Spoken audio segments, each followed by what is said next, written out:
आगे बढ़ते हैं। स्ट्रे डॉग्स पर आज फिर से सुप्रीम कोर्ट में सुनवाई होने वाली है। 3 जजेस की बेंच इस केस की सुनवाई करेगी। सीजेआई ने नई बेंच की तश्कील दी है। इस मामले को लेकर स्ट्रे डॉग से जुड़ी अर्जियों पर सुनवाई होने वाली है। तो स्ट्रे डॉग का मामला इस वक्त सुर्खियों में है और कुछ स्ट्रीट डॉग लवर्स हैं, कुछ हेटर्स हैं, अलग अलग तरह की जो हिमायतें हैं वो देखने को मिल रही हैं। कुछ इस फैसले की मुखालफत कर रहे हैं तो वहीं कुछ इस फैसले का दिफा भी कर रहे हैं कि ये सही फैसला है और लोगों की जान को जिस तरह से खतरा बना हुआ है उसमें इससे कहीं ना कहीं राहत मिलेगी।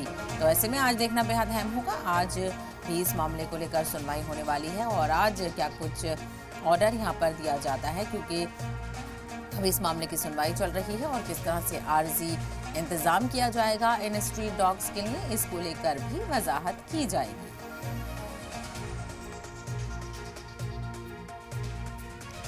तो स्ट्रे डॉग्स पर आज फिर से सुप्रीम कोर्ट में सुनवाई होगी। 3 जजेस की बेंच इस केस की सुनवाई करेगी। सीजेआई ने नई बेंच की तश्कील दी है और स्ट्रे डॉग्स से जुड़ी अर्जियों पर आज सुनवाई होने वाली है।